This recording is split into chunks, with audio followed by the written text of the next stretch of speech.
우리 같이 말씀 보겠습니다. 오늘은 24장에서 26장까지 내용을 전체적으로 정리하겠습니다.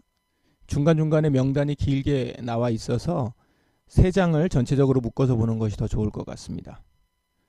일단 오늘 말씀은 어제 말씀과 이어지고 있는 것인데요. 어제 묵상하셨던 23장에서는 다윗이 늙게 되어 아들 솔로몬에게 왕위를 넘겼다라고 합니다. 그리고는 이어서 나오는 내용이 레위지파 조직과 임무를 개편하는 내용이 곧바로 나옵니다. 그 다음에 그 내용이 뒤에 이어서 계속 나오죠. 그것이 오늘 우리가 읽은 24장에서부터 26장까지가 계속되는 내용입니다. 그 레위지파 조직과 임무를 개편하는 내용이죠. 역대상은 이 부분을 중요하게 기록하고 있습니다. 지금 솔로몬이 왕으로 세워졌다고 얘기를 했죠. 그러면 그 다음에 이제 솔로몬 왕의 얘기가 쭉 나와야 될 텐데, 솔로몬이 왕으로 세워졌다고 해놓고선 여전히 다윗이 조직을 개편하는 얘기가 한참 나오고 있는 겁니다. 그러면 다윗은 왜 레위지파 조직을 이렇게 개편을 했을까요? 우선 성전이 세워지면 더 이상 레위인들이 성막을 옮기는 일을 할 필요가 없어졌습니다. 그러니까 임무가 좀 바뀌어야 되는 겁니다. 민수기를 보면 레위인들은 성막을 이동하는데 성막을 걷고 다시 치고 성물을 포장하고 이동하고 이런 일이 주 일이었습니다. 그걸 위해서 크게 세 부류로 나누어져서 일을 했거든요. 그런데 이제 성전이 건축되면 고정된 장소에 있는 거 아닙니까? 그러니까 이동할 필요가 없게 되는 겁니다. 더 이상 움직일 필요가 없는 거죠. 그러므로 레위지파에 그 해야 할 일을 다시 부여하는 것이 필요한 겁니다. 그런데 아직 성전 건축이 시작도 되지 않았죠. 솔로몬 때 성전은 지어진 것 아닙니까? 아직 성전이 지어지지도 않았지만 성전에서 해야 할 일에 대한 임무와 조직 개편은 미리 해놓고 준비하도록 지금 하는 것입니다. 아마도 미리 해야 할 일에 대해서 숙지도 하고 준비도 시키려고 하는 것 같고요. 다윗은 자신이 성전을 짓도록 허락을 받지는 못했지만 적어도 자신이 성전 건축을 위해서 해야 할 일은 다 해놓으려고 하는 의지였던 것 같습니다. 다윗이 중요하게 생각한 것은 성전 건축도 성전 건축이지만 그것보다 성전이 지어진 이후에 성전을 성전답게 잘 관리하는 것, 그것이 더 중요하다라고 생각한 것이죠.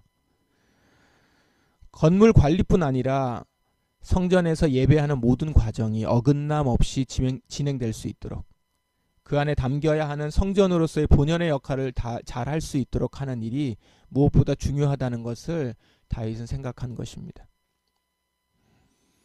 24장부터는 레위인들을 성전에서 해야 할 일들, 성전에서 어떤 일을 해야 하는지에 대해서 그것을 중심으로 해서 조직을 개편하는 내용이 쭉 나옵니다. 간단하게 정리를 하면 역대상 24장은 제사장 조직입니다. 먼저는 제사장 조직이 나오죠. 다윗은 먼저는 레위인들을 제사장 가문인 아론의 자손 엘르아살과 이다말 계열 중에서 제사장들을 24개, 24개 반열로 나누고 제비뽑기를 통해서 각 반열의 순서와 직무를 정합니다. 이것은 성전 봉사의 질서와 공평한 배분을 위한 조치로서 모든 제사장이 균등하게 섬길 기회를 갖도록 한 것입니다. 이제 그 다음으로 나오는 것이 레위인들의 직무, 또 같은 방식으로 정리가 되어서 각자의 역할이 명확하게 주어집니다. 25장에는 찬양대를 중심으로 해서 조직을 합니다. 레위 지파 중에서 찬양을 맡은 자들, 아삽, 헤만, 여두둔의 자손, 이들을 선별해서 24개 반열로 조직을 합니다. 이들은 악기 연주와 노래로 하나님을 찬양하는 임무를 맡습니다. 특별히 연주를 해야 되는 능력, 그것을 준비해야 되겠죠. 각 반열은 제비뽑기로 순서를 정해서 공정하게 봉사할 기회를 가집니다. 그 다음에 26장에는 이제 문지기와 성전 관리자 조직이 나오는데, 이 문지기라는 것은 경비를 맡는 것뿐만 아니라 그 안에 이제 성전 관리자 얘기가 같이 나오거든요. 성전 곳간과 재산을 관리하는 사람들입니다.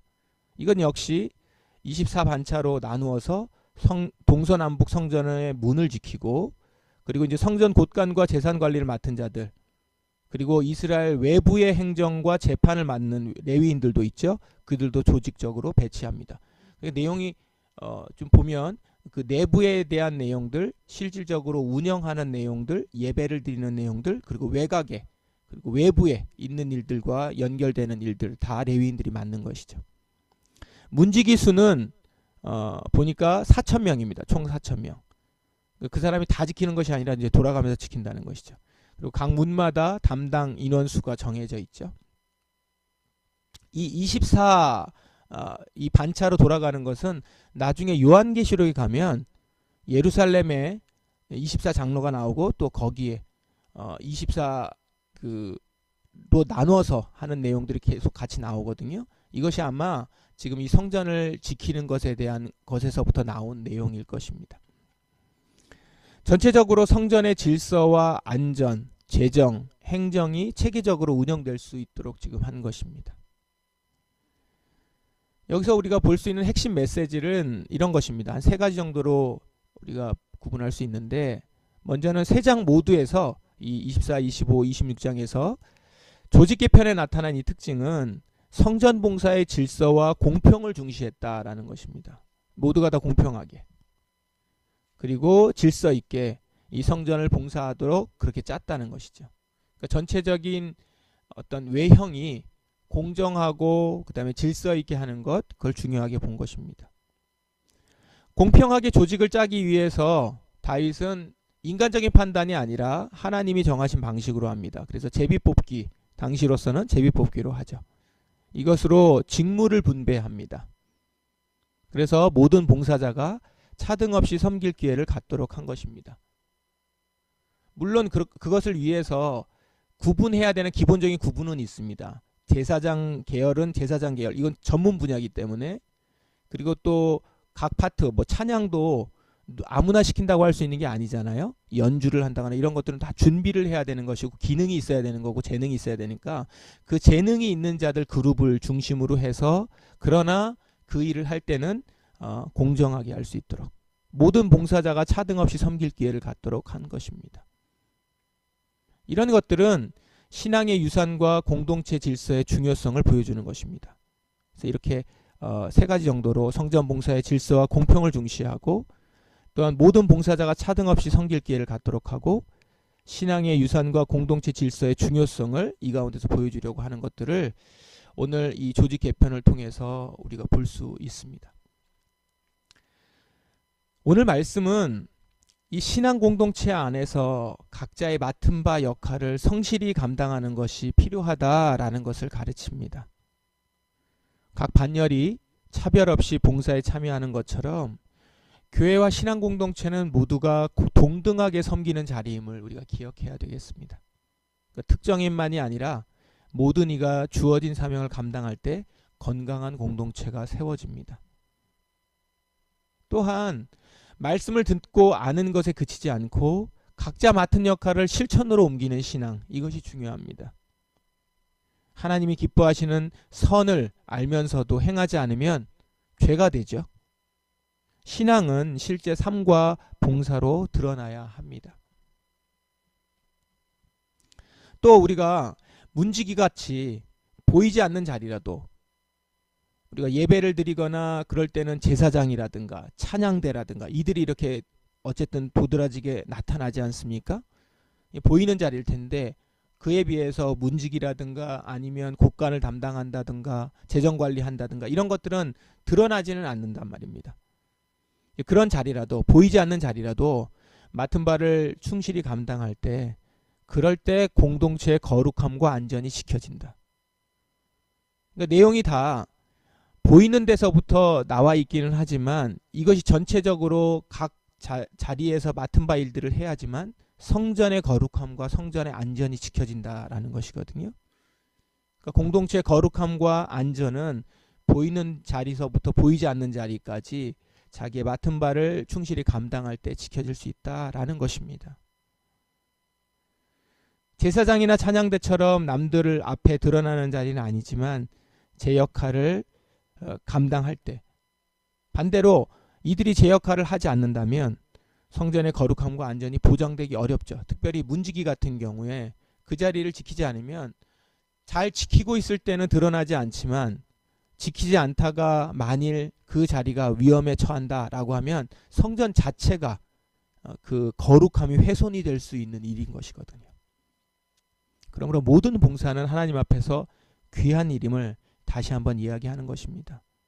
이것은 바로 책임감과 성실함으로 모든 사람이 각자의 자리에서 임해야 한다라는 것을 또한 말씀하고 있는 것입니다. 우리 오늘 말씀을 통해서 우리 교회 공동체를 한번 돌아보면 좋겠습니다. 우리는 지금 질서 있고 공평하게 우리 모두가 주의 몸된 교회를 섬기고 있는가? 그리고 각자의 자리가 어떤 것이 더 중요하고 덜 중요하고가 있는 것이 아니라 각자의 자리가 하나님이 맡겨주신 주의 거룩함과 주의 공동체의 안전을 위하여서 주님께서 맡겨주신 이름을 기억하고 있는가? 그리고 우리에게 있어서 섬김의 실천과 거룩함을 위한 헌신이 잘 나타나고 있는가? 이런 것들을 생각하면서 말씀을 보시면 좋겠습니다. 우리의 공동체가 질서 있고 공평하게, 그리고 섬김의 실천이 고루고루 진행이 되고, 또 모두가 다 거룩함을 위해서 헌신하는 마음으로 함께 공동체를 참여하는 그런 모습이 우리 신앙의 본질적 가치를 지킬 수 있는 가장 우선적인 일임을 알고 그 일에 우리가 다 같이 동참하기를 원합니다. 그럴 때 우리 공동체가 온전히 그리고 주님의 거룩함과 안전함을 나타낼 수 있는 그런 공동체가 될 줄 믿습니다. 이 일에 우리 공동체가 모두가 다 함께하기를 간절히 축원합니다. 이 시간 함께 기도하겠습니다. 이렇게 우리 기도하십시다. 하나님, 우리 교회와 공동체가 각자의 역할을 존중하며 질서와 공평함 속에서 하나 되게 하여 주옵소서. 그리고 특정 몇몇이 아니라 모든 성도가 각자의 자리에서 기쁨으로 섬기며 건강한 신앙 공동체를 세워가게 하소서. 보이는 자리든 보이지 않는 자리든 주님께서 맡기신 사명을 책임감과 성실함으로 감당하게 하소서. 이렇게 우리 다 같이 기도하겠습니다.